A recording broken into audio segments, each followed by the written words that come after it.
Olá, boa noite.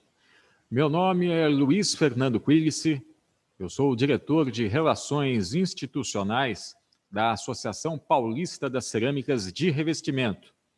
E em nome da Aspacer e do Grupo JC de Comunicação, agradeço a você pela audiência dessa live, que tem como objetivo fazer uma discussão sobre os desafios no enfrentamento do Covid-19 em Rio Claro e região.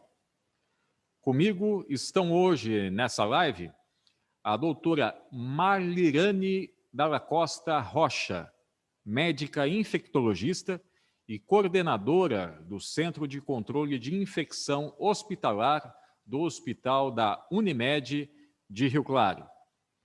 A doutora Suzy Berbert, médica infectologista e diretora de Vigilância em Saúde da Secretaria Municipal de Saúde de Rio Claro. Além do professor Eduardo Cocubum, membro da Comissão Anti-Covid-19 da Unesp, campus de Rio Claro.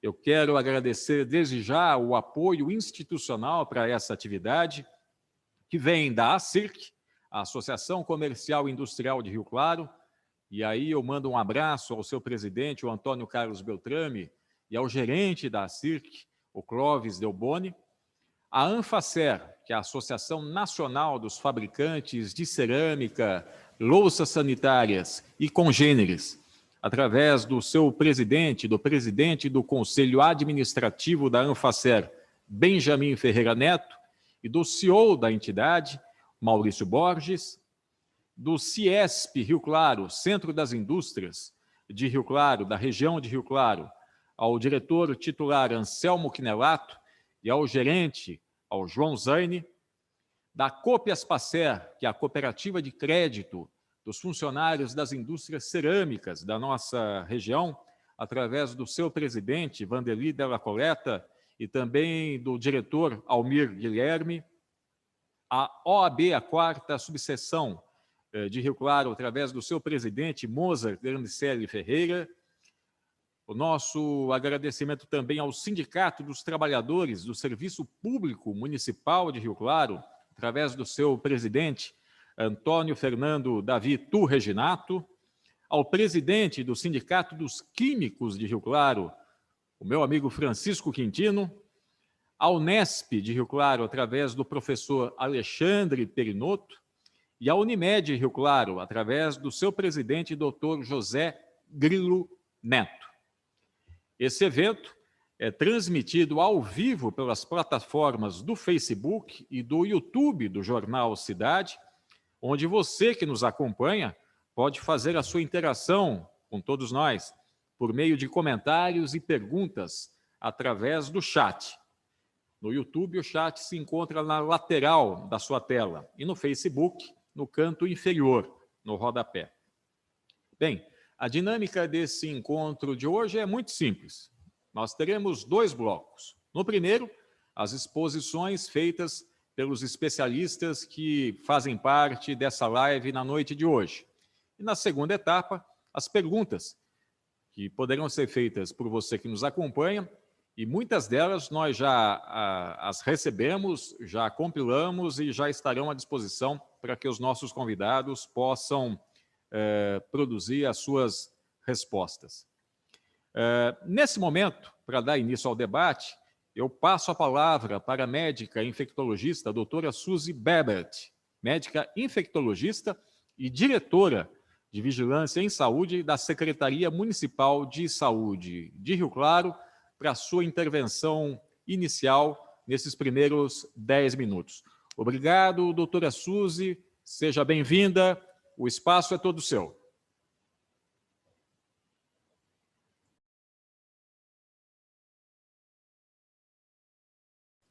Doutora Suzy, o seu microfone está em off.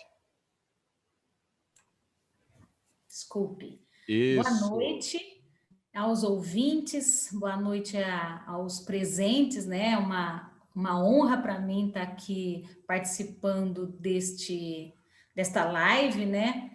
pessoas altamente capacitadas. Tem aí a minha amiga a Nani, né? Pessoa que a gente já tem amizade há muito tempo e uma referência dentro da área de infectologia, no meio acadêmico, e aqui para a cidade, né? Igualmente o professor Cocobum também, que não tendo uma formação específica na área de epidemiologia, é meu epidemiologista favorito, né? É meu herói, eu falo. E o pessoal da Unesp também muito tem nos ajudado. Então, a capacidade desses queridos é notória, né? E eu falar um pouquinho sobre a pandemia, e eu fiquei pensando no título do debate da live de hoje, né, que é o Desafios no Enfrentamento da Pandemia em Rio Claro. Achei um título bem oportuno. Na verdade, o que a gente só tem é desafio desde que a pandemia começou, né? Desafios de todos os tipos, tem desafios pessoais, desafios profissionais. E particularmente eu me coloquei como diretora da vigilância epidemiológica sanitária, né? De vigilância em saúde, por conta do desafio que é fazer gestão no SUS nesse momento de pandemia. Não foi uma coisa para mim nova. Eu já tinha tido oportunidade de ocupar cargos administrativos, mas nunca tinha dado certo. Em outros momentos não me senti pronta. E em janeiro do ano passado veio essa convite, né? E nesse momento de pandemia, realmente eu não imaginava a grandeza da tarefa, do desafio que nós estaríamos enfrentando, nós todos do SUS, né? E as dificuldades de lidar com o Covid são notórias, né? A doença nova, tem um momento político muito ruim, a gente ainda vive no sentido de esferas federais, esferas governamentais estaduais, né? A gente falta um centro para coordenar a pandemia, e o município nisso ficou um pouco largado, eu considero, né? A gente acaba sendo um pouquinho órfão do Estado, um pouquinho órfão também da parte federal. E é uma doença, então, que tem um comportamento maluco epidemiológico, que eu tive alguns erros na hora de... Agora eu não faço mais tantos palpites, porque muitas vezes eu me arriscava a ter um palpite e a gente acabava sendo surpreendido pelo comportamento da pandemia, né? E nisso tudo a gente teve que encaixar o SUS, né, o sistema do município, para que funcionasse. E são dois braços do controle, né? Tem o braço do controle clínico, que aproveita o tratamento, aí você está de olho no que tem que ser feito, como é que são as melhores práticas médicas, e isso já não é fácil. E o outro braço é o braço do controle de prevenção, que é essa história também, se vocês lembrarem, no começo a transmissão, como ela é feita, o uso de máscara, não usa, depois a questão do isolamento, é muito polêmico até hoje isso tudo, mas e a gente foi enfrentando isso e com muitos, eu acredito que o poder público teve muitos acertos, a gente teve erros também, e o que me deu um pouco de sorte foi a equipe da saúde, a equipe do SUS com quem eu trabalho, uma equipe muito, muito boa, né? Então, desde o ano passado, o diretor de assistência, o Dr. Jair, a gente tem os secretários de saúde que passaram, foram muito felizes também nas suas decisões. Eu acredito que tem muito mais acertos do que erros, toda a equipe. E agora a gente chega num momento que a gente foi somando a equipe, o pessoal da Unesp também foi uma grata surpresa, o quanto eles ajudam, o quanto que as intervenções desse grupo foram benéficas para todos nós, né? E a surpresa também do aparecimento da vacina, né? Que eu falo que foi um dos dias mais felizes, assim, para mim, a vacina chegando, eu pegar... ver, né, com os olhos, assim, nossa, essa é a esperança chegando para a gente, mas gerir também a gente como SUS, né, fazer a gestão da vacinação, essa história acho que o mais difícil é não ter vacina para todo mundo e você administrar o que é essencial, tudo é essencial, e de repente, quando tudo é essencial, como acho que foi o professor que falou, a vida para de ser essencial, né? Quando tudo é essencial também. Então, a banalização disso, né? Mas a gente está num momento também que eu fico muito satisfeita com a campanha, muito feliz com as parcerias, né? A parceria aí da Unimed, do Santa Filomena, da Santa Casa, da Anhanguera, também na campanha de vacinação. O pessoal da Nesp também nos ajudou. Então, a gente aí com mais de 42% da população vacinada com a primeira dose, e correndo atrás, por outro lado, da questão de prover leitos, a capacidade de instalada do município foi conseguindo correr atrás, né? E a gente agora vive esse momento que a gente fala assim, será que agora a coisa calma, né? E as incertezas eu acho que continuam, a gente vê possibilidades aí de haver uma melhora do cenário epidemiológico, mas por outro lado, por conta das vacinas, né? Por conta do andamento da campanha e a faixa etária que a gente vê claramente o benefício das vacinas, a diminuição da internação dos idosos, a gente não vê mais profissionais de saúde, a gente não vê mais doentes, né? É importante falar isso. Não temos mais casos graves, graças a Deus, nesse público. Então, eu diria assim, a gente tem desafios e os desafios continuam, porque a situação pode piorar também, né? E especialmente para o serviço público, tem sido cada dia, assim, uma luta,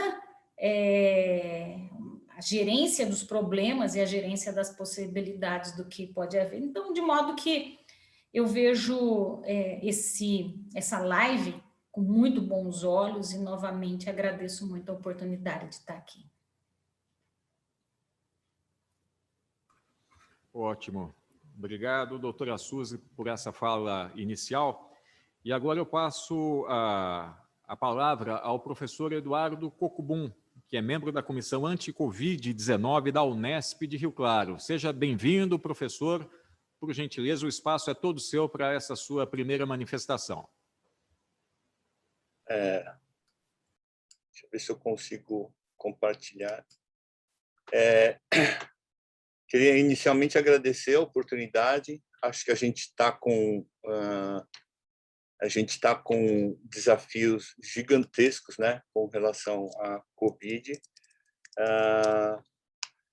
E acho que a gente está naquele momento assim de expectativa, né, do que vai acontecer. A gente está com a vacinação em andamento. Temos uma grande esperança, né, de que a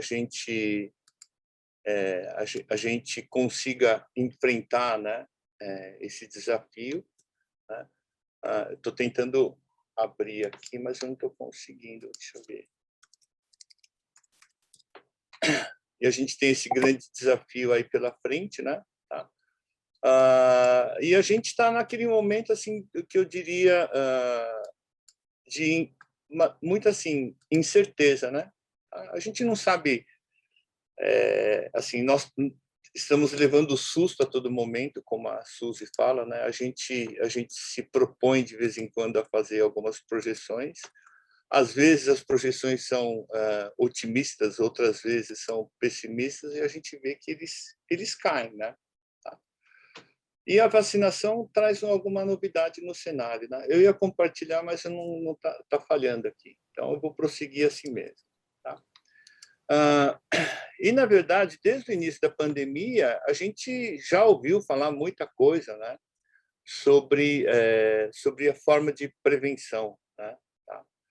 E enquanto não chegava a vacina, a ideia era tentar achatar o avanço da doença, né? Porque só em Rio Claro, imaginar que até a gente conseguir a imunidade natural, nós teríamos que infectar 150 mil pessoas, né?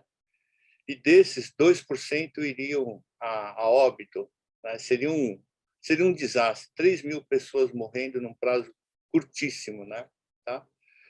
Então, houve assim, a preocupação em tentar disseminar essas ideias, né, de como fazer as várias proteções contra a doença. Tá? E aí uma das analogias mais interessantes que eu encontrei foi uma que diz assim, na verdade, as proteções que nós temos contra o Covid são camadas, né, de queijo suíço. Tá todos furados. Né? Então, se eu deixo assim uma fatia de queijo, né, alguma coisa passa por ali. Então, as proteções que nós temos são várias proteções falhas, e quando eu sobreponho todas elas, né, todas essas proteções, a gente confere uma segurança maior. Obviamente, mais, assim, por algum tempo, relutou-se reconhecer que a máscara seria uma proteção importante, né? Mas, enfim, a máscara chegou, tá? Reconheceu-se que a máscara era importante, distanciamento é uma coisa importante. Até hoje, a gente vem fazendo bastante esforço para higienizar superfícies, mãos. Isso é uma prática que vem da própria da área de saúde, né, onde a gente sabe que a falta de higienização de mãos é assim, a porta aberta para infectar todo mundo. Né, tá? Então, essa é uma prática que chegou. Né? Começou a se falar bastante em aglomerações, né? E, mais ou menos no ano passado, é que começou-se finalmente a reconhecer que o ar, né, era o lugar mais, é o meio de propagação mais importante do vírus. Né? E aí né, começaram a aparecer aquelas recomendações, né, olha, mantenha janelas abertas, etc, etc. Né? Tá? Quando a gente falha uma dessas barreiras, né, o vírus vai se espalhando. Tá? E, eventualmente, você acaba atingindo pessoas. Né? Fala-se muito em teste. A gente ouviu a Organização Mundial de Saúde falar repetidas vezes, né? Testagem, testagem, testagem, testagem, porque a ideia o que é? Uma das novidades desse vírus é essa fase assintomática, né? A transmissão na fase assintomática, né? Que, na verdade, pega todos nós de surpresa. A gente não sabe quem está transmitindo. Então, a testagem seria uma forma de a gente conter, né, essa transmissão. Além disso, falou-se bastante, né, na importância de conscientizar pessoas, tá? Dar apoio social para as pessoas, né, que eventualmente precisam ficar isoladas, apoio social, apoio financeiro, e a última barreira, e talvez assim a grande esperança de todo mundo, a vacina. Né? O ano passado, a gente achava que a vacina iria demorar muito, muito. Para nossa surpresa, em menos de um ano, né, conseguiu-se desenvolver vacinas muito eficazes, né, por sinal. Tá? Bom, quando essas camadas falham, né, então são fatias de queijos, né, ratos gostam de queijos. Né? Tá? Então, quando os ratos invadem e levam o queijo embora, já viu, a gente vai derrubando cada uma dessas camadas. Né? E cada uma dessas camadas é extremamente importante para a gente prevenir a disseminação do vírus. Tá? Se nós não tivermos esse cuidado, as consequências serão catastróficas. Né? Tá? No caso de Rio Claro, sem nenhuma proteção, a gente teria chegado a 3.000 mortes. É um número bastante assustador.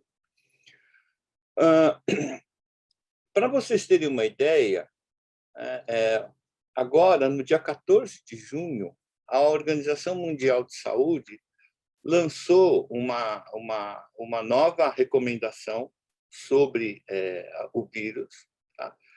E eles classificam a transmissão do vírus em 4 níveis: baixo risco, risco moderado, risco alto e risco muito alto. Então, ele leva em consideração algumas coisas. Né? Taxa de hospitalização. Se eu tiver muita gente sendo internada por semana, por dia, né, eu tenho o risco mais alto ou mais baixo. Mortalidade, né, por 100.000 habitantes. Né? Quanto mais pessoas morrem, né, obviamente, pior é a situação. Incidência, né? Quantos casos novos estão aparecendo? tá? E todo final do dia a gente sai atrás do boletim da prefeitura da saúde para ver em que situação que nós estamos. E outro critério que a gente ouviu bastante agora por conta da política de Araraquara, de porcentagem de testes, né, positivados, tá? Eu fiz esse levantamento aqui, né? Em Rio Claro, né? Só para a gente ter uma ideia, né? Alguns países começaram a liberar o uso de máscaras, né? Porque eu tenho a vacinação efetiva, tá? Com a vacinação a gente vê números de casos caindo, número de hospitalizações diminuindo e mortalidade idem, tá? A Organização Mundial de Saúde, agora no dia 14, ela soltou essa recomendação dizendo o seguinte: as regiões onde nós estivermos com risco baixo, né, podem considerar a possibilidade de relaxar as medidas de distanciamento, tipo uso de máscara, né? Tá? Então, os países que conseguiram fazer a liberação de uso de máscaras estão nessa faixa de risco baixo, tá? Eu fiz esse levantamento para Rio Claro, né? Tá? Eu só vou citar alguns números, tá? Por exemplo, taxa de hospitalizações, Rio Claro está com 24,5 hospitalizações por 100 mil habitantes em uma semana. Tá? Para a gente, 24,5. Para a gente ser considerado risco baixo, nós estaremos que estar abaixo de 5. Nós estamos com 24, 5 vezes mais. 5 vezes mais. E com esse número, a gente está na faixa de risco alto. Né? Mortalidade por 100 mil habitantes por semana, tá? Nós estamos com um índice de 8,2. Morrem 8,2 pessoas para cada 100 mil habitantes. Rio Claro tem 200 mil habitantes, mas aproximadamente 16 por semana. Tá?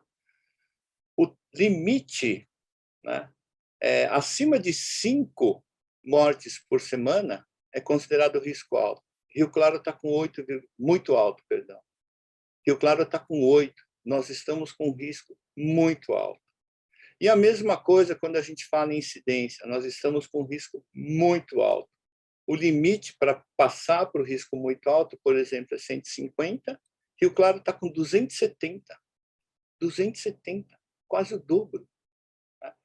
Testes positivos. Obviamente, isso depende muito da quantidade de testes que a gente faz, mas acima de 20%, que é o critério adotado por Araraquara para fazer o lockdown da semana, que durou até a semana passada, seria 20%. Rio Claro está com a positividade de 34%. Então, quando a gente vê por todos esses critérios, né, nós estamos com um risco de transmissão muito alto ainda, muito alto ainda, tá?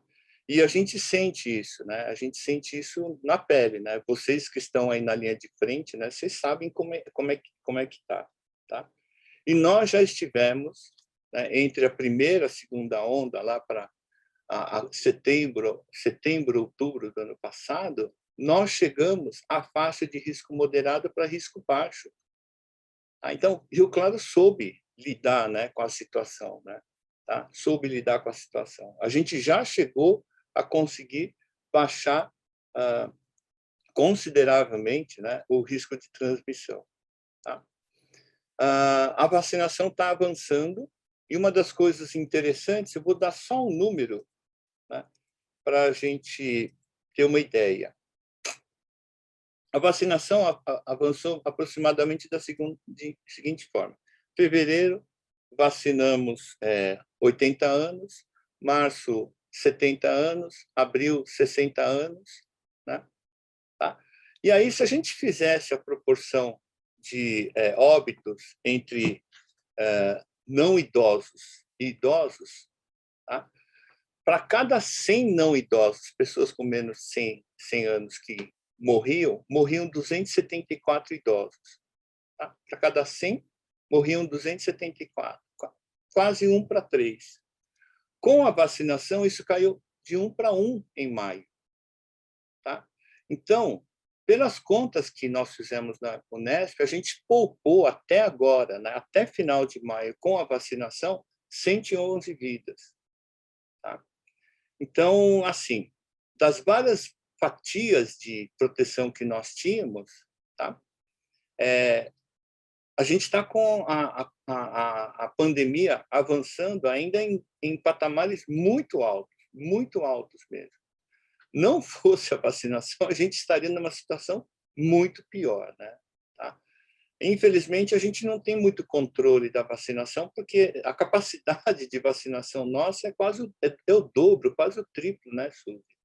Se a gente conseguisse aproveitar toda essa nossa capacidade de vacinação, a gente estaria bem melhor. Tá? E só para finalizar, né, a gente tem que controlar essa transmissão, porque essa alta taxa de transmissão está dando oportunidade para aparecer as variantes, tá? E estudos de epidemiologistas já mostram também que quando a taxa de transmissão está muito alta, a eficácia geral da vacinação também cai, né? Também cai, né? Então, a gente tem que cuidar bastante, né? Bastante para que a gente consiga retomar, né, aquele comportamento que nós tínhamos em Rio Claro, naquele intervalo entre a primeira e segunda onda. Era muito importante, né? Tá? Bom, era isso. Né?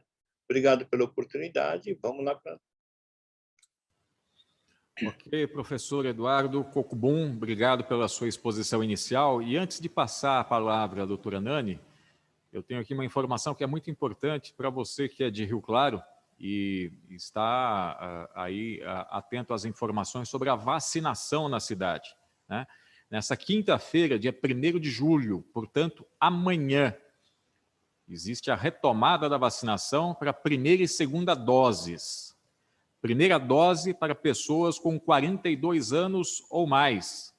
Gestantes, é necessário levar o cartão de pré-natal. Pessoas puérperas, com certidão de nascimento comprovando o parto em até 45 dias. Profissionais da educação com QR Code validado pelo Vacina Já. Profissionais do transporte coletivo, pessoas com comorbidades. É necessário apresentar a solicitação médica ou receituário de medicações de uso contínuo. Pessoas com deficiência permanente, da mesma forma, também com solicitação ou laudo médico comprovando a deficiência. Pessoas com síndrome de Down e transplantados, com solicitação também médica ou laudo médico. Documentos obrigatórios para todos os grupos, comprovante de endereço, RG e CPF. E também acontece amanhã, em Rio Claro, dia 1º de julho, quinta-feira, a segunda dose de Butantan, Coronavac, Sinovac, para quem tomou a primeira dose até o dia 4 de junho desse ano, e a AstraZeneca Oxford, para quem tomou a primeira dose até o dia 8 de abril. Os locais de vacinação no Centro Cultural e Faculdade Anhanguera, das 8 da manhã às 3 da tarde, no drive-thru da Unimed, das 8 da manhã à 1 da tarde, e no drive do Santa Filomena, no Shopping Rio Claro, das 8 da manhã às 12 horas. Também drive-thru no Hospital São Rafael, das 8 da manhã ao meio-dia. A vacinação ela pode ser interrompida antes desses horários de término de vacinação que foram aqui por mim colocados, caso as doses se esgotem. Então, um recado importante para você que busca a vacinação em Rio Claro. Daqui a pouco eu vou falar sobre o programa de vacinação em Santa Gertrudes. Bem, dado esse recado, eu passo agora a palavra à médica infectologista, a doutora Marlirane Dalla Costa Rocha, a doutora Nani, que é coordenadora do Centro de Controle de Infecção Hospitalar do Hospital Unimed de Rio Claro. Boa noite, doutora Nani. Você tem o seu espaço para essa exposição inicial. Boa noite, Luiz Fernando. Boa noite aos meus colegas e boa noite, ouvintes. E eu gostaria de agradecer muito à Aspacer e o jornal Cidade de Rio Claro pelo convite e por essa iniciativa brilhante que é trazer um tema já tão discutido ao longo desse último ano, mas que continua sendo bastante importante. A Suzy, grande amiga, ela foi muito punitiva com ela mesma, porque ela fez um trabalho brilhante nesse papel de gestora pública, com todos os desafios que ela tem de lidar com essa situação. Mas eu gostaria de abordar algumas coisas que são importantes. Para nós, infectologistas, há muitos anos já se previa que iria acontecer alguma coisa semelhante à gripe espanhola, que teve um número de mortes extremamente alto no mundo naquele momento. A grande maioria das pessoas mais jovens não vão sequer saber o que foi essa tal de gripe espanhola, que na realidade começou nos Estados Unidos. Mas nada que uma pesquisa no Google não possa ajudá-los a entender. Quando chegou o H1N1, o outro vírus influenza, alguns anos atrás, nós até pensávamos que estaríamos diante de uma situação tão tenebrosa quanto essa gripe espanhola. Felizmente, o vírus perdeu força e não teve o estrago que se aconteceu.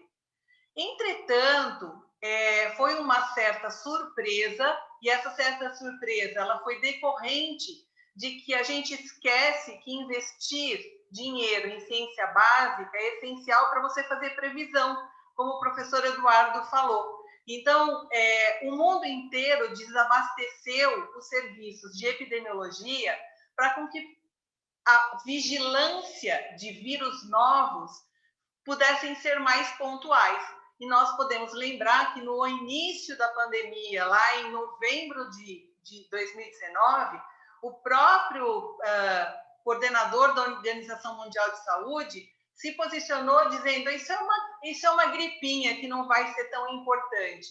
2 meses depois, a gripinha tinha invadido o mundo inteiro e nós estamos a caminho do 2º ano de doença, com toda essa questão de mortes, de perdas de vidas, de pessoas ficando com sequelas, de instabilidade econômica mundial. Então, aquela gripinha, ela se tornou esse monstro que está aqui hoje. Algumas coisas eu acho que valem muito a pena a gente ressaltar em relação a esse vírus, que nós tínhamos conhecimento no passado de 2 primos desse vírus, mas que foram epidemias muito pequenas e contidas, em particular o SARS-1, que era um vírus com alta taxa de letalidade, praticamente 100% das pessoas que adquiriram morreram. Quando o vírus é agressivo demais, como o outro parente desse coronavírus, por mais terrível que seja, ele acaba se autolimitando, porque, como ele mata todo mundo que pegou, chega um momento que, se você interromper a cadeia, aquilo se resolve. Entretanto, o SARS,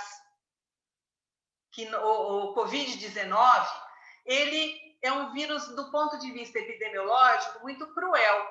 Por quê? Porque ele tem uma altíssima capacidade de disseminação. Por outro lado, ele não tem uma taxa de letalidade extremamente alta.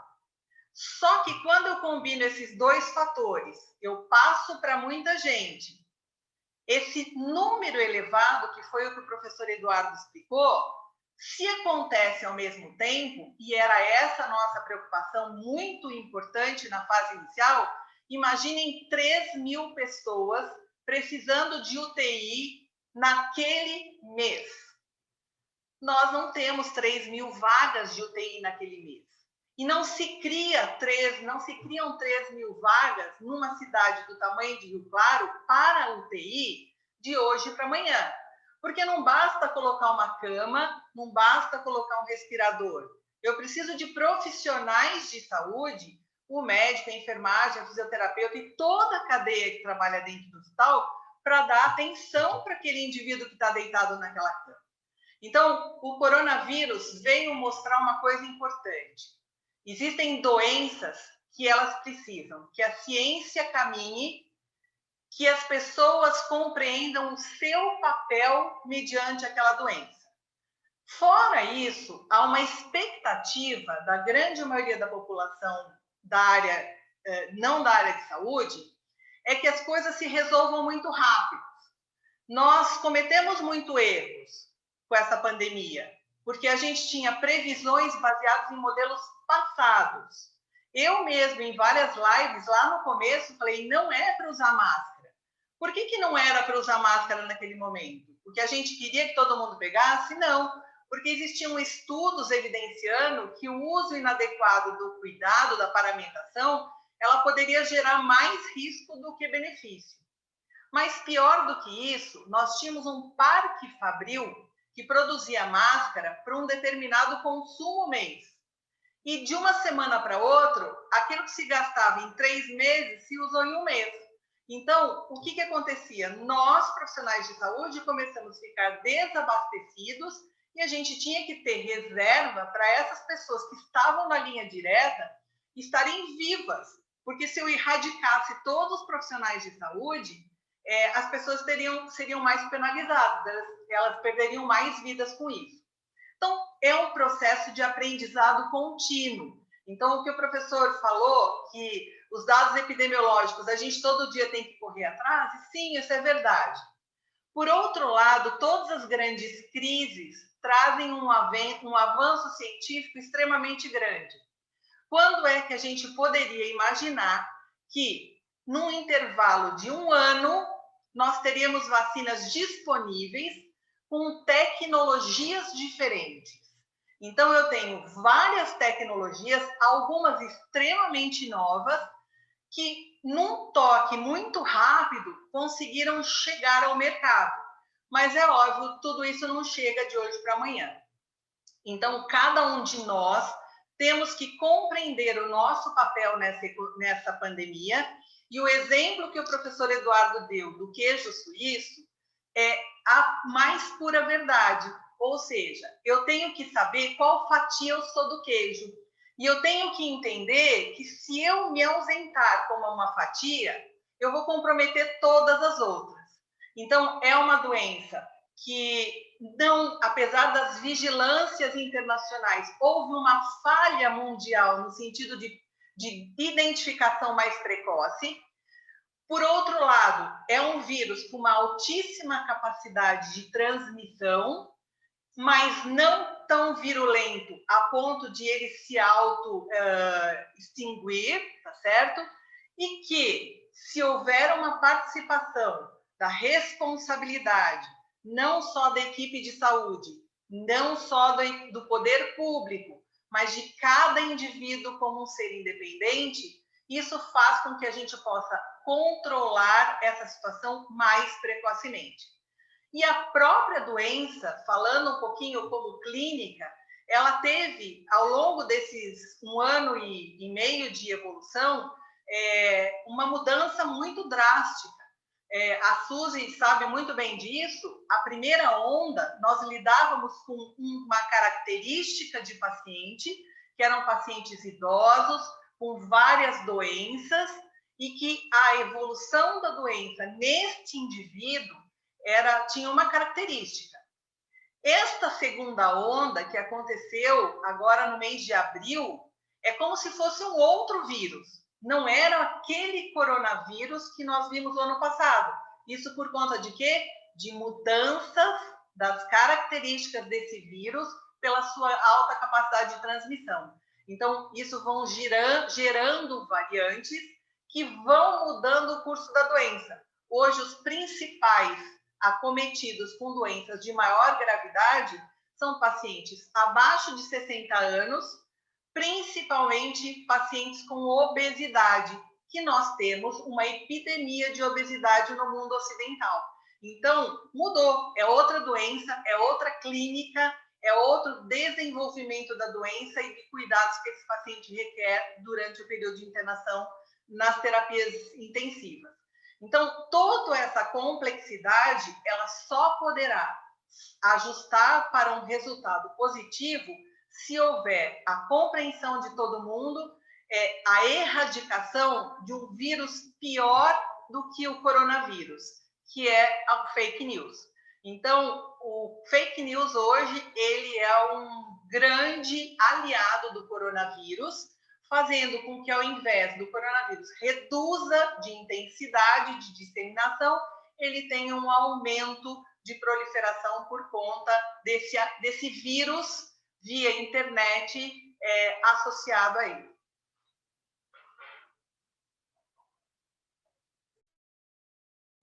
Ok. Estou procurando aqui o ícone para ativar o meu microfone, doutora Nani. Mas vamos lá.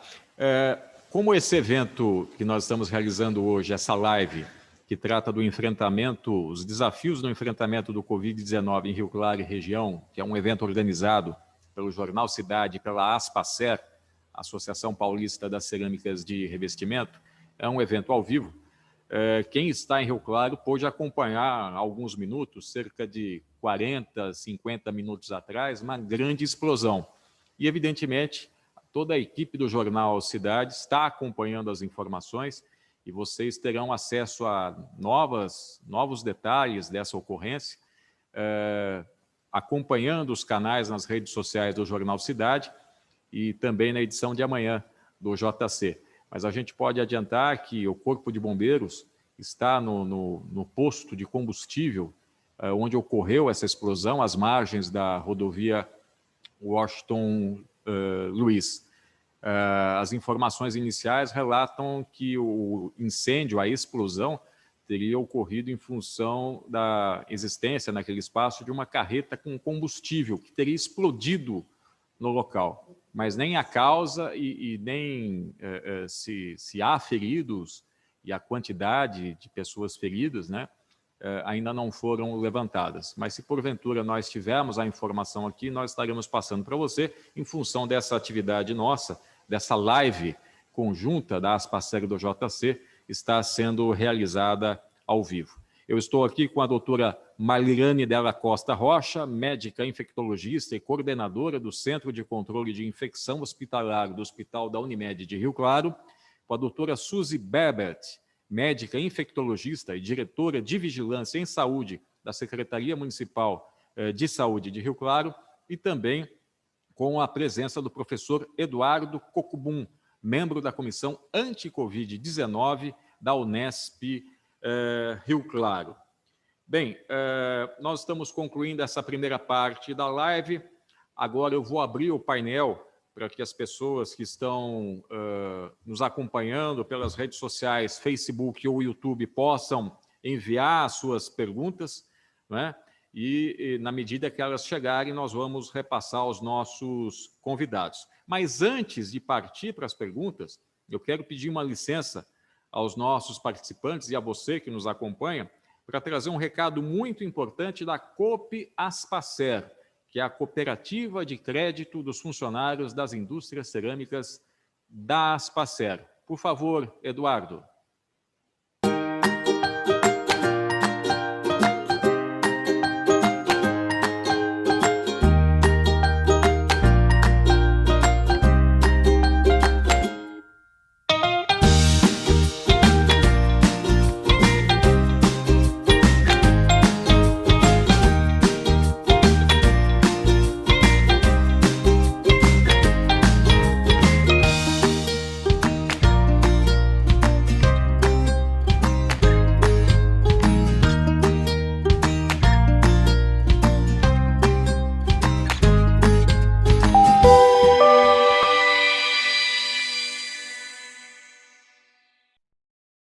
Para você que tem interesse em obter mais informações sobre a Coop Aspacer, você pode ligar para o 3545-9600. 3545-9600. Coop Aspacer é a cooperativa de crédito dos funcionários das indústrias cerâmicas da Aspacer. Bem, agora nós vamos para essa etapa das perguntas, mas antes, mais uma vez, de irmos para as perguntas, eu tenho um recado que é importante para quem é morador de Santa Gertrudes. Calendário de vacinação marca no próximo dia 2 de julho, na quinta-feira, das 8 da manhã às 5 da tarde. Primeira dose, pessoas que deixaram de comparecer na sua faixa etária. E pessoas com 38 anos ou mais sem comorbidades. E a segunda dose para pessoas que ainda não compareceram para a vacinação, ou seja, pessoas que tomaram a primeira dose e ainda não vieram tomar a segunda dose, que é tão importante ou mais importante até do que a primeira, que é importante que o programa de vacinação contemple as 2 doses da vacina. Os documentos necessários são o CPF, o RG, o cartão SUS e o comprovante de residência, além de você realizar o cadastro no site www.vacinajá.sp.gov.br. A vacinação acontece dia 2 de julho, em Santa Gertrudes, das 8 da manhã às 5 da tarde, aqui no Salão da Aspacer, onde eu estou nesse momento para a transmissão dessa live. Ao final da nossa programação, eu vou repetir esses 2 recados que são importantes de Santa Gertrudes, de Rio Claro, e agora chegou também aqui o recado de Cordeirópolis. Você que está na cidade de Cordeirópolis. Calendário de vacinação, dia 3 de julho. 3 de julho é sábado, das 8 da manhã às 10 da manhã, para pessoas com 43 anos. É necessário levar comprovante de residência, o CPF, documento com foto e o cartão SUS. Haverá distribuição de senhas. Local da vacinação em Cordeirópolis é o posto de saúde do centro. E aqui vai um abraço especial ao prefeito Adnan Hortolã, que também acabou contraindo Covid na última semana, mas seu quadro é estável e está apenas aguardando os dias que são necessários para que ele possa retomar suas atividades presenciais na Prefeitura de Cordeirópolis. Bem, agora sim, vamos para as perguntas que já foram enviadas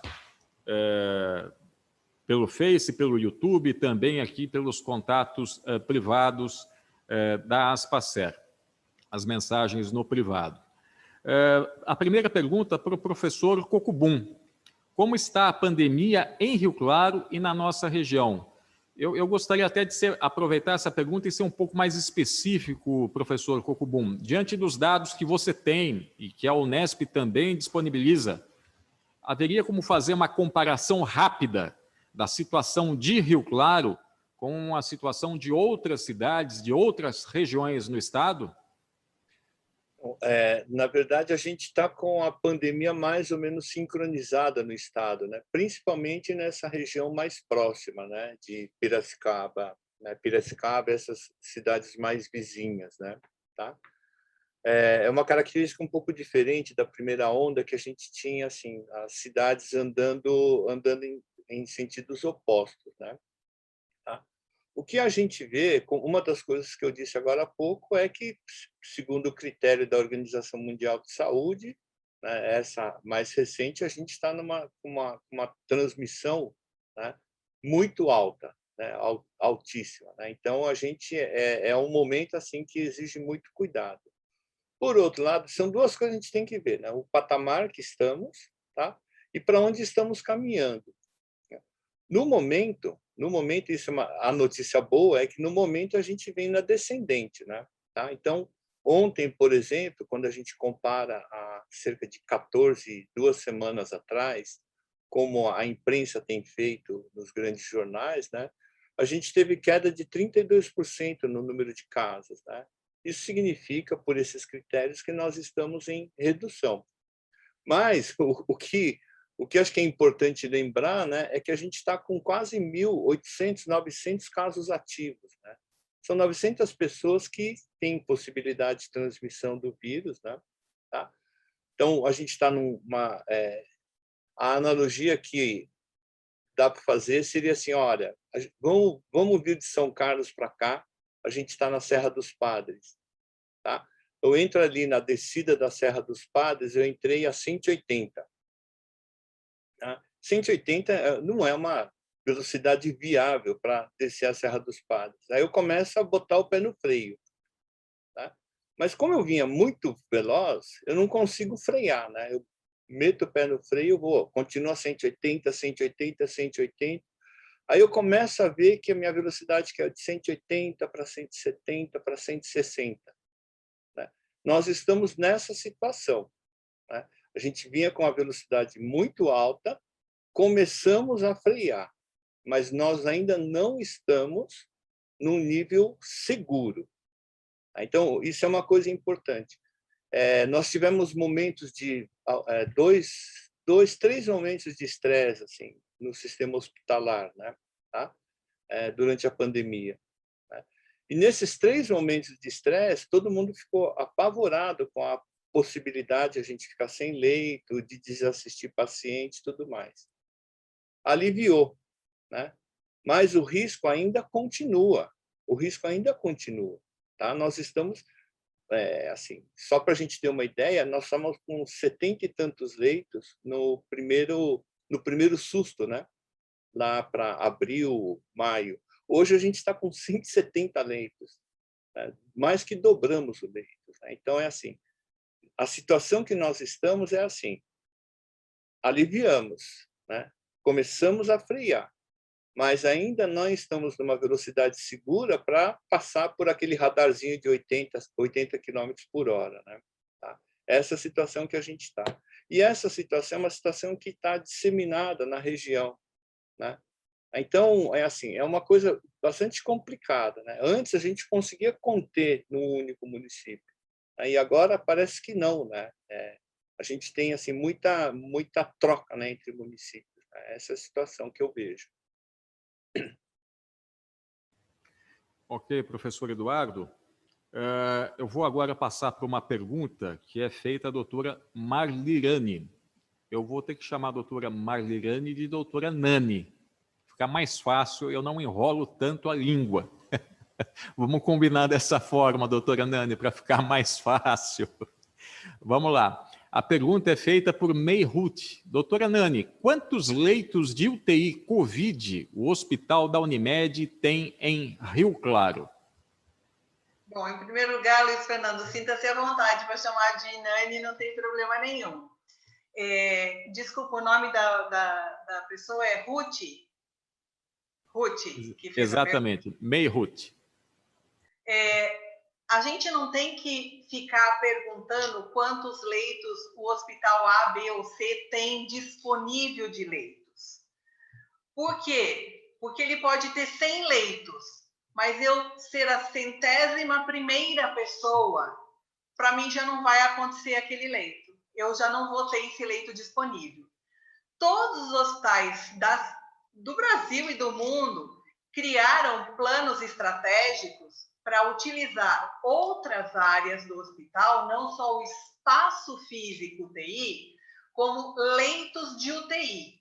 Mas mesmo esses planos de contingência, eles são finitos. Então, a preocupação nossa não é se o Hospital da Unimed, se o São Rafael, se a Santa Casa vão ter leitos, qual é o número de leitos disponíveis. Mas a pergunta deve ser, o que eu preciso fazer para não precisar de um leito de UTI? E essa, sim, é a tarefa que cada um de nós tem que observar. São as medidas de controle para com que eu não adquira o coronavírus. Eu tenho explicado muito que o coronavírus ele tem 4 fases, quando a gente olha ele no global. A fase número 1 é a mais importante, é a de não pegar o coronavírus. Como é que eu não pego o coronavírus? Vacina, mas sozinha não funciona, associado às medidas de distanciamento social, utilização de máscara e higienização das mãos. É aí que eu tenho que trabalhar, é aí que cada um de nós, quanto cidadão, tem que se empenhar fortemente. Depois, eu tenho o segundo momento, que é a fase onde eu peguei. Se eu peguei, eu vou ter a fase da doença inicial, que é a fase do vírus causando a doença. Isso acontece nos primeiros 5 dias de doença, onde o vírus é o ator principal. Só que depois do 7º, 10º dia, o vírus deixa de ser ator principal e quem é o responsável pela minha ida para a UTI é o meu próprio sistema imune, que ativou uma hiperresposta. O que significa isso? Eu fui agredida por um bichinho e esse bichinho ele consegue me bater em vários lugares. É como se eu estivesse apanhando de alguém, estou apanhando na cabeça, na barriga, no braço, ao mesmo tempo. Quando o nosso organismo se dá conta que ele está apanhando de todos os lugares, ele inicia uma reação em cadeia para tentar se defender de tudo. Essa reação em cadeia, que a gente vem falando desde o início, que é a tempestade inflamatória, é esta que leva a pessoa para dentro da UTI. Então, o que a gente tem hoje? A própria vacina, ela diminui a chance dessa resposta inflamatória ser ativada tão gravemente. Então, a pergunta não é se o Hospital da Unimed ou qualquer outro tem leitos, é o que eu posso fazer para não precisar ir parar no Hospital da Unimed. Então, são essas medidas que a gente tem que conhecer. Ok, obrigado. Doutora Nani, nós estamos recebendo aqui um novo informe da nossa equipe de apoio, do jornalista Henry Vilela, que está nos assessorando aqui, o Eduardo Viana da Aspasec também está no prédio do Jornal Cidade, apenas trazendo a informação sobre essa explosão que ocorreu há cerca de 1 hora, aproximadamente, de que a equipe do Jornal Cidade está no local, está numa área de segurança de aproximadamente 200 metros do local onde ocorreu essa explosão, numa carreta que estaria carregada de combustível. Existe uma concentração muito grande de pessoas no local e ainda não há informações sobre feridos, né? A única informação que existe é que no posto trabalham 28 pessoas divididas em 3 turnos, período da manhã, tarde e noite. Mas, por enquanto, não há nenhuma informação confirmada de feridos no local. A gente vai continuar acompanhando esses informes durante a transmissão da nossa live.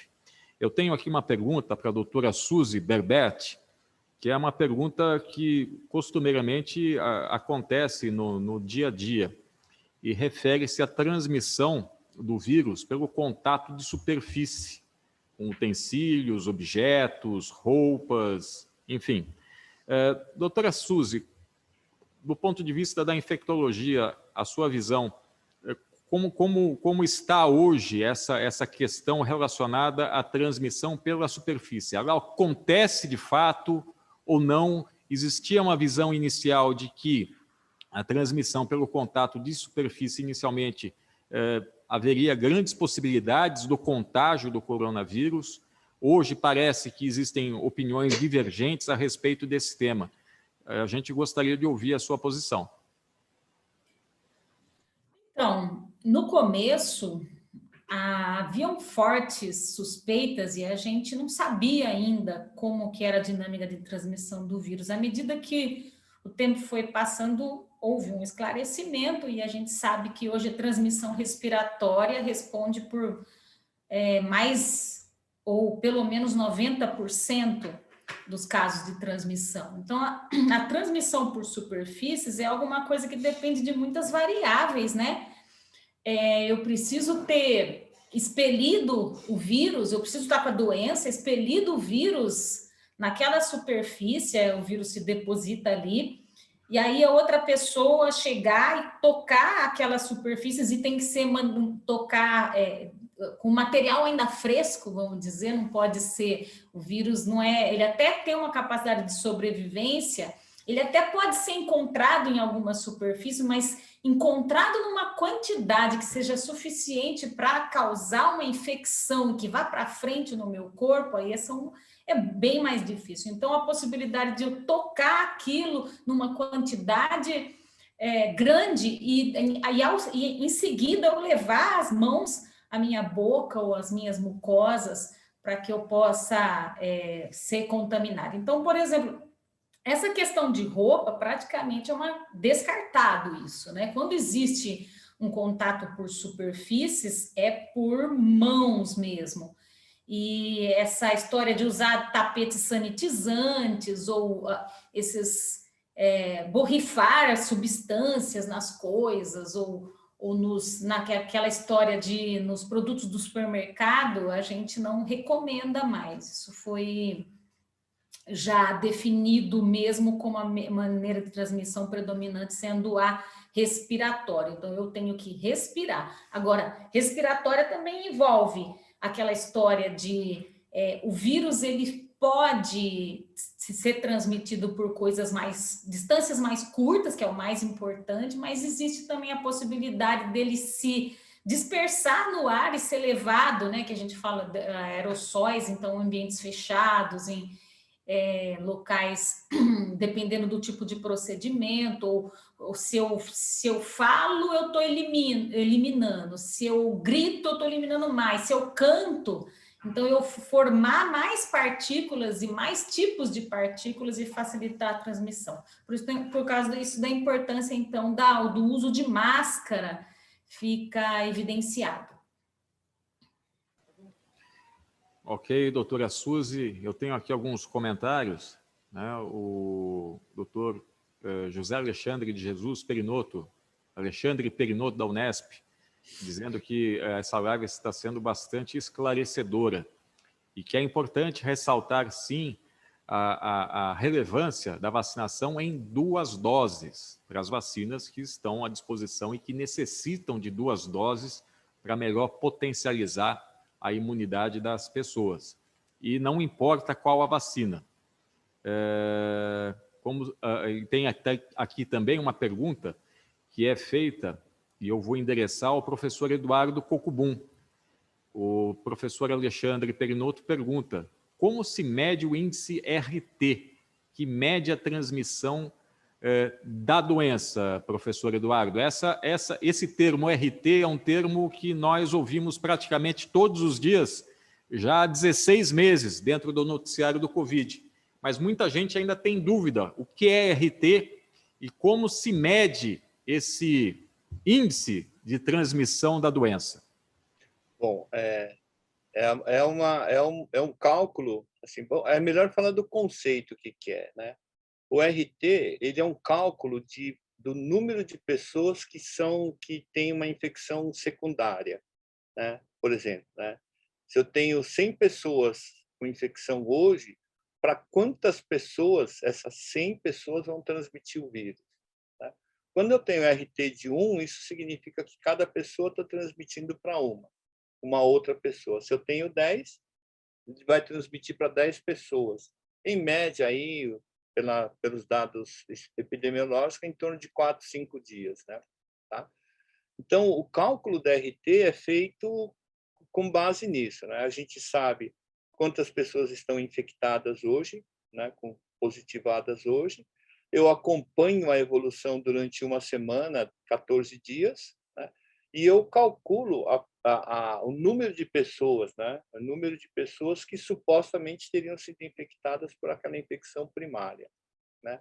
Existem pacotes estatísticos. Eu faço cálculo para Rio Claro, que hoje estava abaixo de 1, estava 0,80 e alguma coisa. Mas significa que o número a contagem em Rio Claro está caindo, né? A gente precisa ter uns 14 dias para pegar e falar assim, olha, enfim, a gente chegou a um estágio onde começamos a reduzir. O problema que a gente tem visto em Rio Claro é que ele fica uns 14 dias, 15 dias acima de 1, depois a gente passa outros 14 dias, 15 dias abaixo de 1, né? Então a gente está fazendo aquele joguinho, né, de ioiô, né? Sobe, desce, e a gente não sai disso nunca, né? Tá? Essa tecnicamente é isso. Eu só queria comentar a questão do ar, né, Suzy? Hoje é assim, né, uma das grandes preocupações é assim, como lidar nos ambientes pouco ventilados, né? Tá? E não existe uma norma técnica, né, ainda, né, que prevê como é que deve ser a ventilação. Mas, basicamente, se eu tiver em um ambiente, né, eu teria que colocar nesse ambiente a quantidade de ar que eu expiro, né, tá? E é muito difícil a gente fazer esse cálculo, né? Mas a minha formação é fisiologia mesmo, né? E eu experimentei fazer isso, né? Se eu estiver sentado numa sala, né, 3x4, que é um quarto não muito grande, em 40 minutos, né, 40 minutos numa salinha de 3x4 é suficiente para eu contaminar o ar daqui para um nível bastante perigoso. Tá? Então, era bom a gente ter isso em mente, né? No Reino Unido, o pessoal fala assim muito ar fresco, ar fresco. Eu uso a expressão não respire o ar alheio, né? Que esse é o maior perigo da pandemia de hoje, né? Tá? Desculpa a carona, Suzy. Não, que é isso. É muito pertinente essa observação, sobretudo nesse momento que nós estamos passando de mudança de estação. Nós estamos saindo do outono e entrando no inverno. E no inverno, principalmente nesses últimos 2 dias, um inverno para a nossa capacidade de absorção desse frio, né, que nós temos aqui na nossa região, um frio bastante intenso. E nós tendemos, né, em função disso, a ficarmos em locais fechados, dentro de casa, nos apartamentos, nos carros ou em alguns ambientes que, porventura, a gente frequente no dia a dia. Então, isso acaba, diante do seu relato, professor, agravando essa preocupação que nós temos que ter com o ar, né, e com os ambientes ventilados, né? Exatamente sobre isso. Eu gostaria agora de fazer uma pergunta. A Nani quer falar, não é isso, Nani? Pois não, doutora Nani, pois não. Eu gostaria só de aproveitar essa informação, que é uma coisa que a gente defende muito, é a questão atualmente da máscara. Por quê? Qual é o papel da máscara? É aquilo que o professor acabou de falar. Se nós estivermos juntos na mesma sala, se eu tiver o vírus, eu vou estar, ao falar, eliminando perdigotos. Esse perdigotos, ele vai, à medida que eu faço isso, vai aumentando a concentração de vírus naquele espaço físico. A máscara é a barreira, é aquela onde eu, ao utilizar, vou conter o perdigoto dentro da máscara. E aí fica mais seguro para todo mundo. E só um detalhe importante epidemiológico é que com a incidência, com a utilização do uso da máscara, a incidência de outras doenças respiratórias, inclusive meningite meningocócica, que tem uma forma de transmissão semelhante, a gente teve uma queda brutal de casos novos. Então, é importante as pessoas entenderem que a máscara é no nariz e na boca, não é no queixo, porque aí ele contém esse perdigoto dentro da sua máscara e o ar se mantém com uma concentração muito baixa e saudável. Bastante oportuna a observação da doutora Nani. Eu tenho aqui também algumas observações. Deixa eu olhar aqui de forma correta. O José Eusébio de Oliveira Souza Aragão, parabenizando a Aspacer e ao Jornal Cidade. Após 1 ano e 3 meses, os desafios continuam, principalmente a resistência às recomendações dos cientistas. Eu tenho aqui também outras observações, mas eu quero, antes disso, aproveitar esse momento que nós estamos nos encaminhando para o final dessa live. Nós já estamos aqui há praticamente 1 hora e 10 minutos desse bate-papo muito importante, interessante, sobre os desafios no enfrentamento do Covid-19 em Rio Claro e na nossa região. Eu quero fazer uma pergunta para ouvir as respostas das infectologistas que estão conosco aqui nessa live. E essa visão que eu gostaria de ter de vocês, doutora Nani e doutora Suzy, refere-se a um assunto que surgiu com maior frequência ao longo dos últimos dias, da última semana, que trata da combinação de vacinas diferentes contra a Covid, no sentido de que essa combinação pode ou poderia melhorar a imunidade. Ou seja, uma pessoa que toma uma vacina da AstraZeneca receber uma segunda dose da Pfizer, né? Eu não sei se seria possível, no caso da comprovação desse aumento da resposta imunológica, você inverter a primeira dose ser da Pfizer, a segunda da AstraZeneca. Eu gostaria de ouvir a opinião de vocês. Inicialmente, a doutora Suzy. Eu vou usar um exemplo aqui que a Nani usou, que eu achei perfeito quando ela falou sobre do número de leitos no hospital, né? Eu acho complicado a gente, nesse momento, ficar pensando em combinação de vacina, ou sendo aquele que quer escolher a vacina, o sommelier de vacina, né? Quando a gente está numa situação de pandemia não controlada, a gente gostaria muito de ter vacina para todo mundo, e o aporte das vacinas está bem mais lento do que a gente queria, então acho que o foco tem que ser você usar a vacina que tem disponível, né? Você tem algumas diferenças entre as vacinas. Muito difícil você comparar com todas as certezas, porque são vacinas que foram estudadas em populações diferentes, então fica difícil realmente a comparação.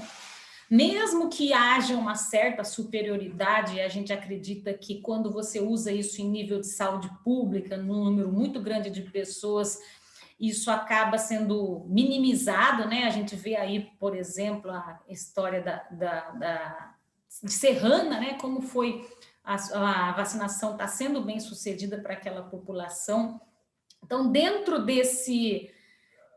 dessa quantidade de vacinas que está sendo oferecida, em Rio Claro a gente já está usando as 4, né? A Butantan, a Oxford, que é da Fiocruz, a gente está usando a da Pfizer, e também agora chegou a da Janssen, que está sendo usada, que é uma vantagem, que é dose única, né? Eu imagino que tem público para todas as vacinas. Talvez um dia a gente fala, essa vacina é melhor. A gente já faz isso de certa maneira, né? Olha, essa daqui é para esse público, esse para aquele público. Mas o importante agora é a gente tomar a vacina. Então, a história da combinação de vacinas, talvez a gente possa lançar a mão disso, talvez futuramente falar em doses de reforço, mas eu acho que não é ainda o nosso foco, não deveria ser a nossa preocupação, né? Infelizmente, nós temos algumas pessoas que estão entrando na fila já receberam a dose de vacina e estão entrando na fila para receber uma terceira. Então, você vê o que essa pandemia revela também sobre o ser humano. Isso são coisas muito tristes, né? O egoísmo, né? Tomando uma terceira dose, porque eu não quero correr o risco, talvez não estar completamente imunizada, e eu tiro uma terceira dose, essa dose que eu tomo, eu estou tirando de outra pessoa. Então, é de um egoísmo sem limites, né? Então, a gente, inclusive, infelizmente, tendo que encaminhar para a procuradoria do município casos de pessoas que tentaram fazer essa tentativa aí de tomar uma dose extra, e às vezes até tem casos até que conseguiram, né? Porque a gente tem nossa sistemática de vacinação, a gente deixa para digitar a vacina depois. Então, a gente tem surpresas, às vezes, de pessoas que já tomaram a vacina e estão lá na fila novamente. Então, eu acho que o foco é esse. Estudos existem, faz tempo. Os estudos mostram que talvez seja possível, sim, essa intercambiabilidade. Será que vai ser vantajosa ou não? A gente não sabe muita coisa ainda, né? A duração dos anticorpos, como é que vai ser, mas eu imagino que o foco seja: vou vacinar com a vacina que estiver disponível, não vou ficar escolhendo e não vou tentar entrar na fila ou me preocupar. Deixa todo mundo tomar a vacina primeiro, né? Ok. Doutora Nani, qual a sua posição sobre essa questão relacionada à combinação de vacinas? Bom, a primeira coisa, eu concordo com a Suzy, e usando a fala de alguns colegas da nossa sociedade, que diz o seguinte: vacina boa é vacina no braço. Então, não importa qual é a vacina que você esteja tomando neste momento, a melhor vacina para você é aquela que está sendo administrada.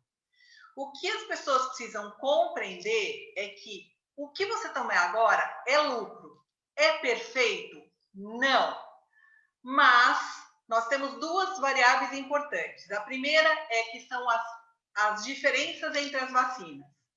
A Coronavac é uma vacina de metodologia de desenvolvimento de vacina muito antiga. A gente já tomou um monte de vacinas feitas iguais a ela.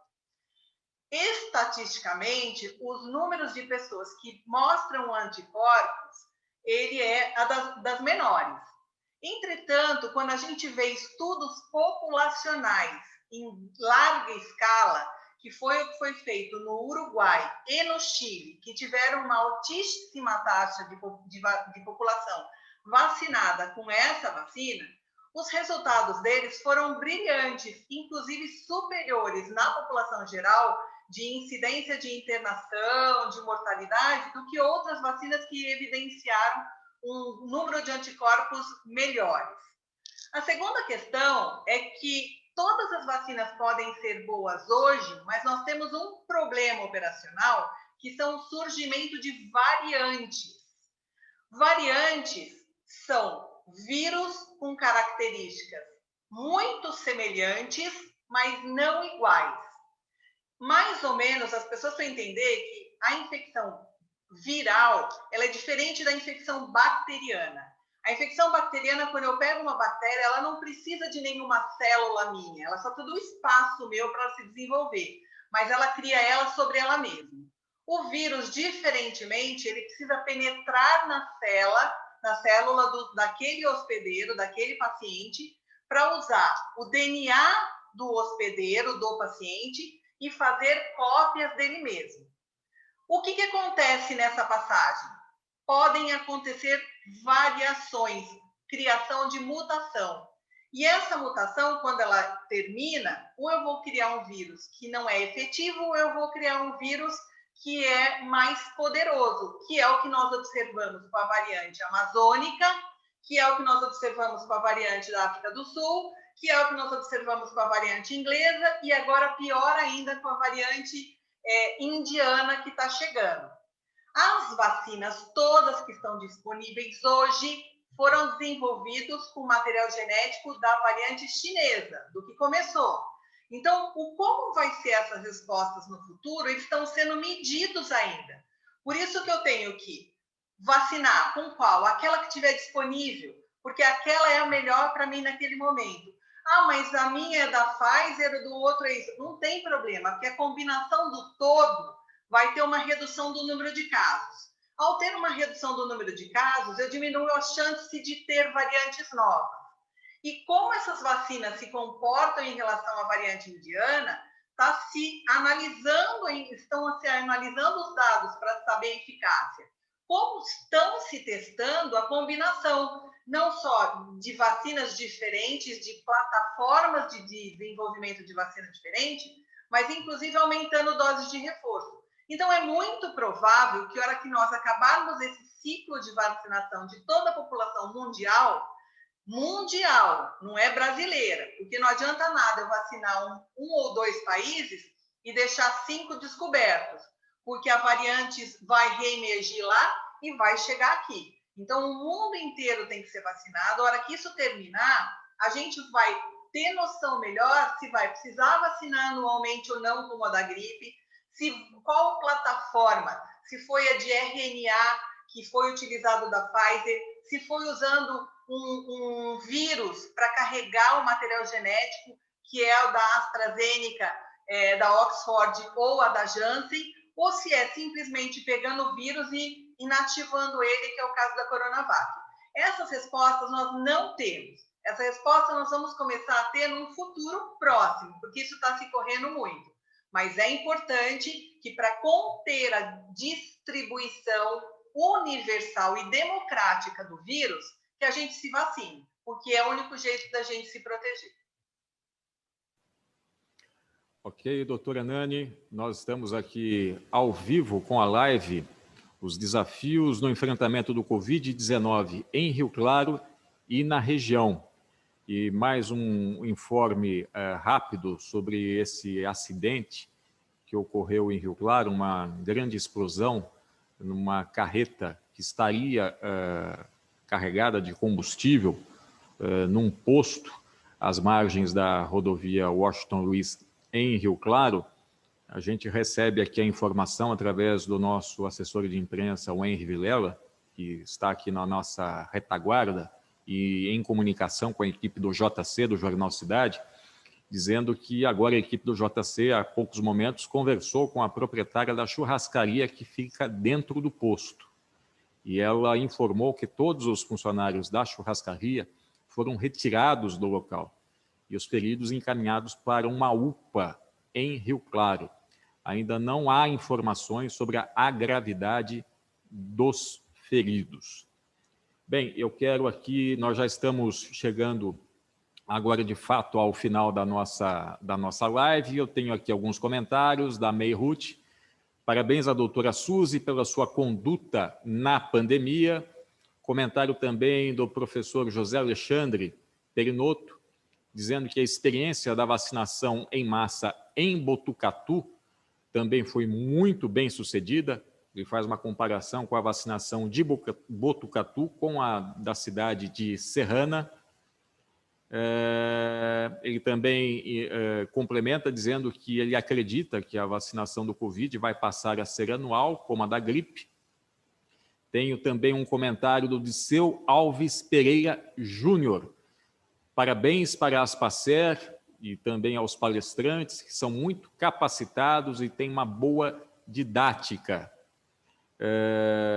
Essas são as informações. E para finalizar, eu faço uma pergunta rápida aos três expositores que estão nessa live de hoje, doutora Marlirane Dalla Costa Rocha, doutora Nani, sempre mais fácil, doutora Suzy Berbert e ao professor Eduardo Cocubum, que é uma pergunta que vem do doutor Álvaro Camarinha, que está nos acompanhando.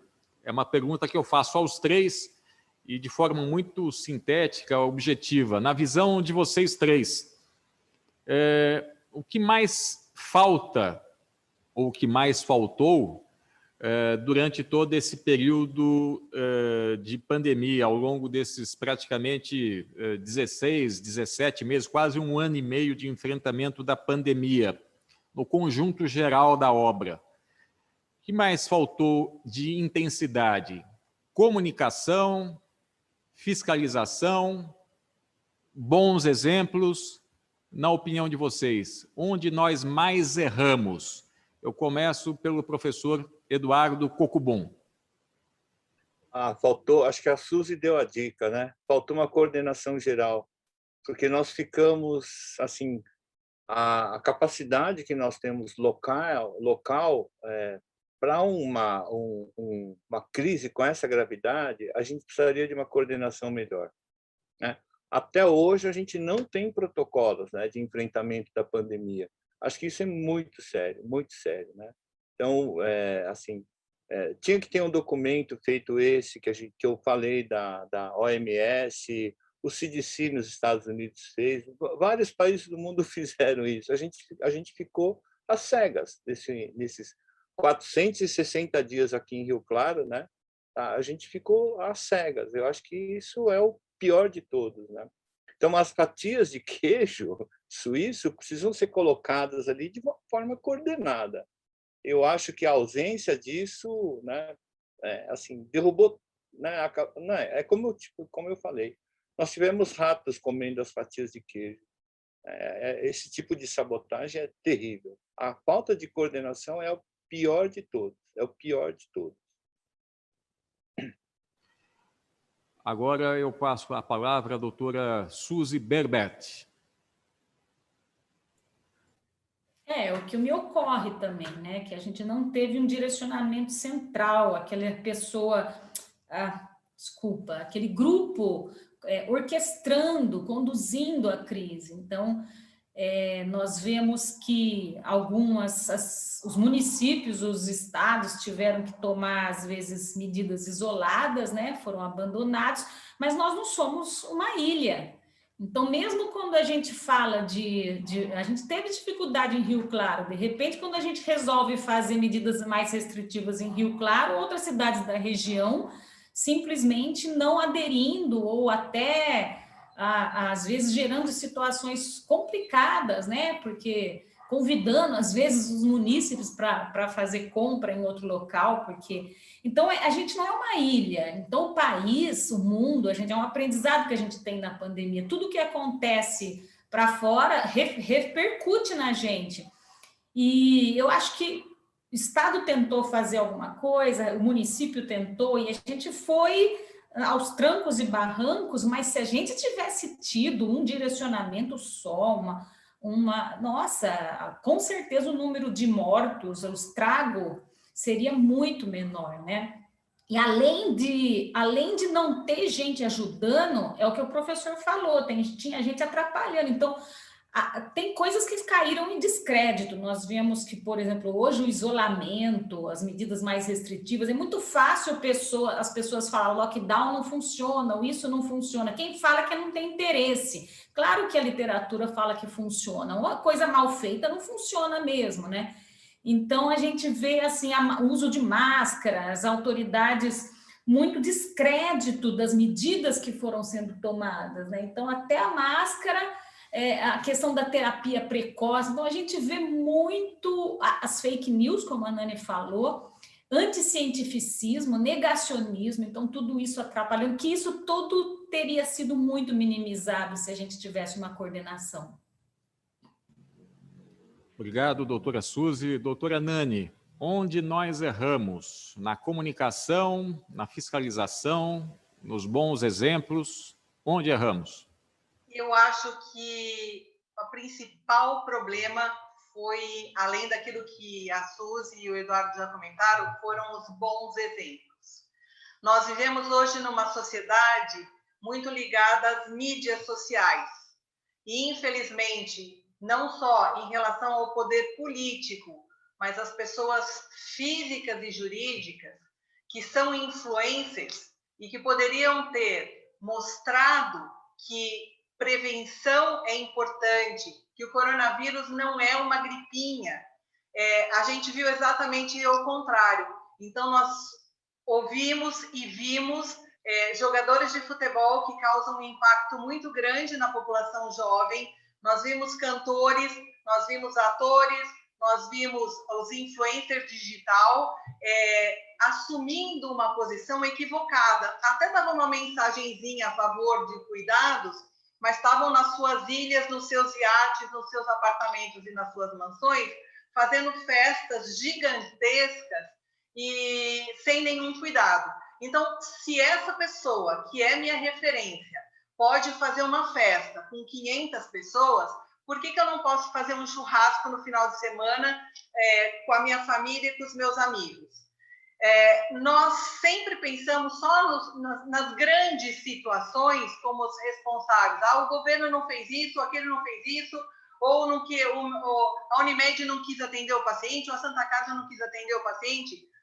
Só que o churrasco fomos nós que fizemos. Aquela reunião de pessoas, ela foi promovida pela nossa família, né? A gente teve situações dramáticas de perdas de mães e bebês por conta de chá revelação de bebê, que não precisava ter acontecido nesse momento.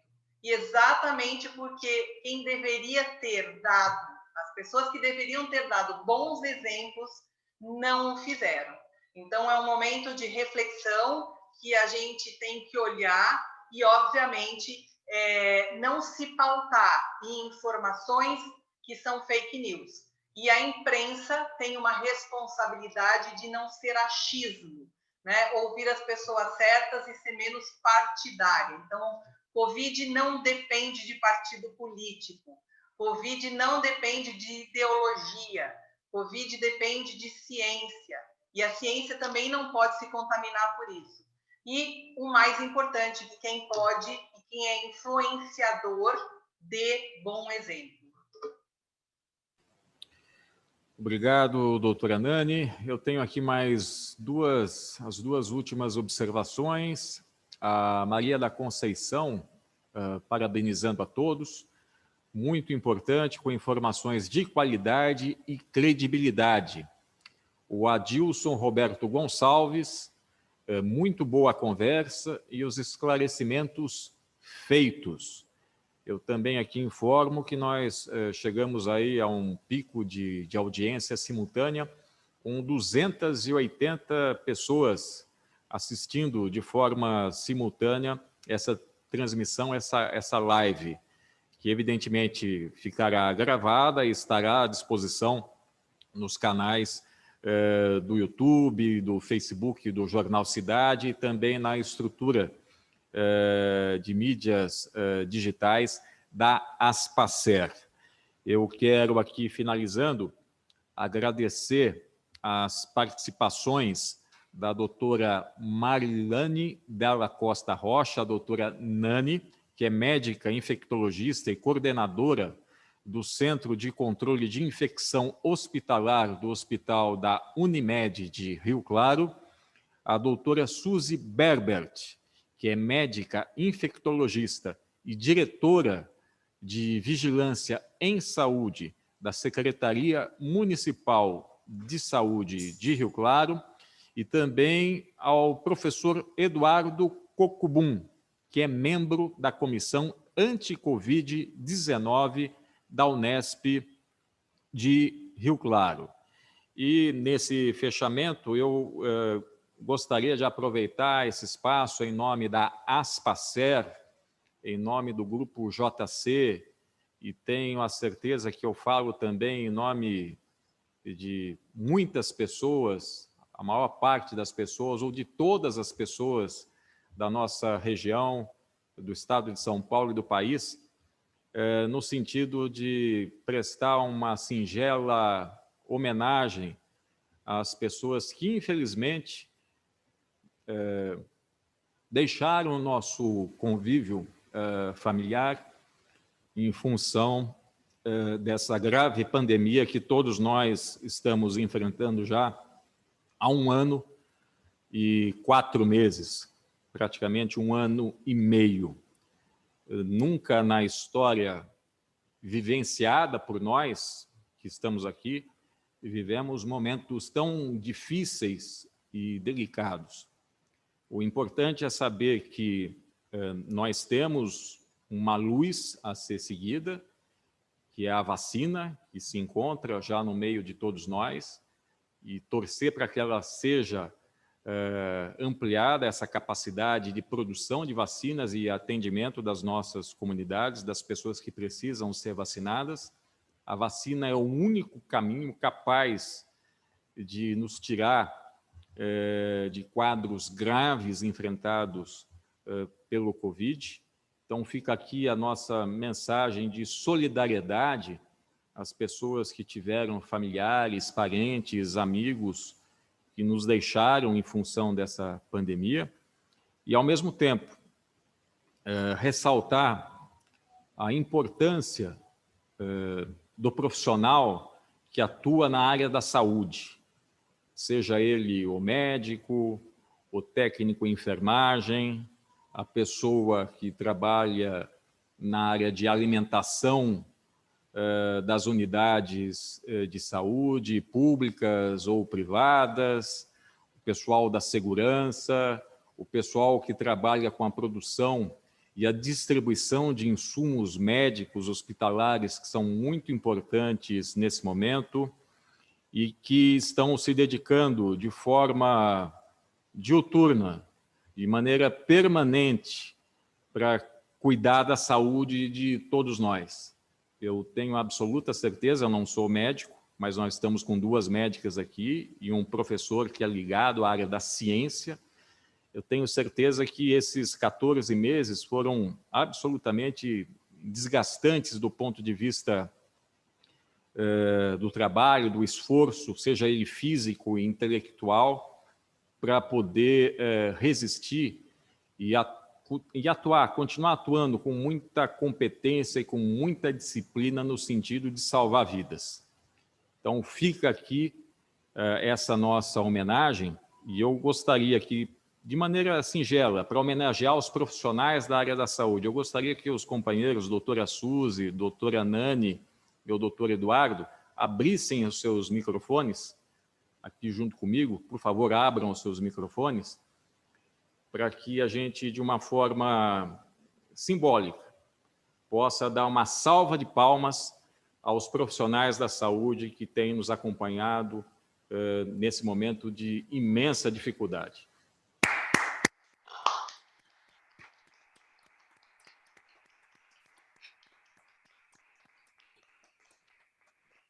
É isso aí.